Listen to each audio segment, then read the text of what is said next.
again here, mechanics for future spreads. Tried to do this one a little bit earlier in the week, had some technical difficulties, wanted to make sure that we solidly hit some of this stuff because I think you're relatively new to future spreads as opposed to option spreads. We've talked about the 2-year versus the 10-year, the TUT spread a little bit, Errol, but have you traded a future spread yet? And what's your understanding of them?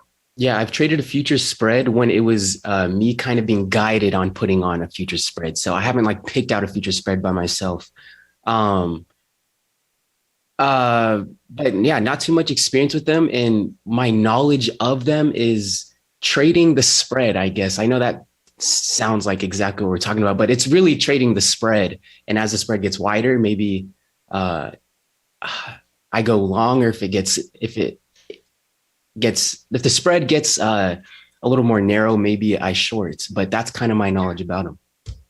I mean, you can think of it as just a central concept that isn't only within futures or even financial markets, but everything, which is like you have two things that are similar. What's the difference in their price? Like I always come back, I don't know, this is maybe my brain doesn't work well, but this is what my brain always comes back to is like, if I'm in the cereal aisle and there are two cereals that are pretty much similar to me, but one is like $7 and the other one is $3, as a practical, grocery shopper, all you could do is be like, all right, I'll just buy the cheaper one, right? That makes more sense.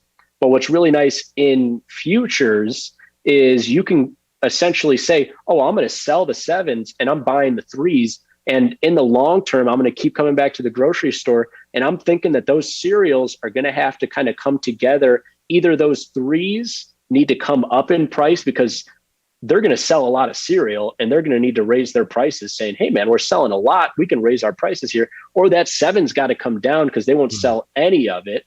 And I essentially am taking two similar markets here, yield markets, but you can also do equities, like Coca-Cola stock versus Pepsi stock. That's a huge one. Airline stocks, United versus American. When they diverge, two similar things diverge, we can look to put them back together. Or if two things are, used to being really wide and they come really close together, we can trade their divergence as well. You can view it as the two outright markets or the spread itself. This is the same data, Errol, but it is just that difference here between the two markets. One of them, starting this chart, starting 2021, you've got S2I priced at essentially $1, S10Y priced at $10.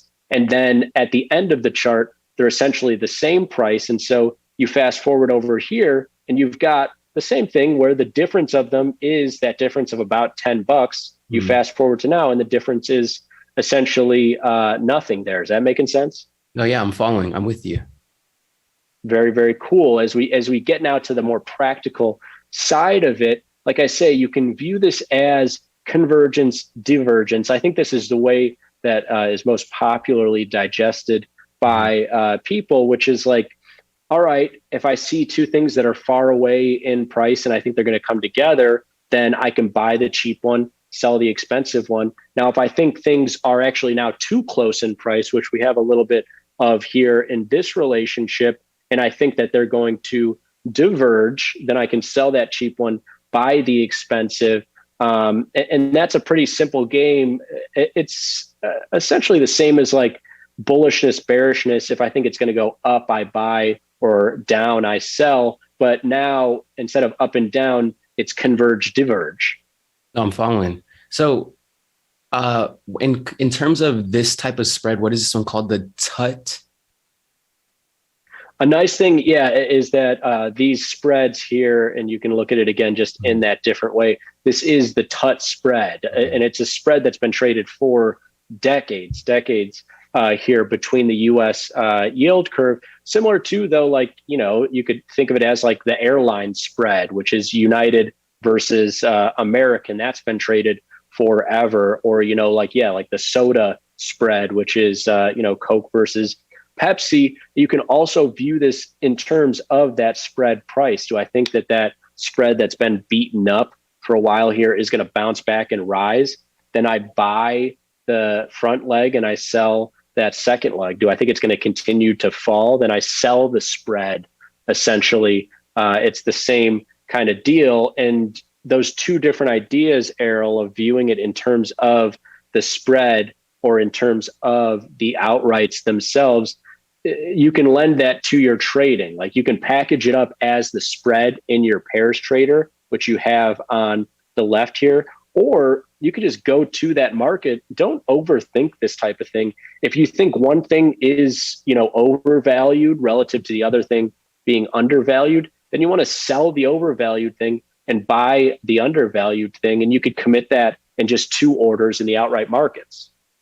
Oh, I like it. And is the reason why we're talking about this trade specifically because of the yield curve getting near inverted? Is that why this is very relevant right now? Obviously. Yeah, that's why we're using these characters here, the 2-year yield and the 10-year yield, because we have a spread that's usually at 1% of difference, the 10-year 1% over the 2-year, and they've come all the way to being essentially the same the same price here. You can see it in this example. One of them's priced at $23, the other's priced at 24. They've actually even gotten closer since I put this segment together. And so a very relevant spread to be trading right now. It'd be like essentially if Coca-Cola was trading at $50 and Pepsi was trading at 25, and then Pepsi came all the way up to 50, and you're like, wow, this is a big movement in that spread. I'm going to get on the other side of it. But at the end of the day, however you visualize these spreads, it's really just a matter of comparing two things and then putting on opposing positions in those two different markets.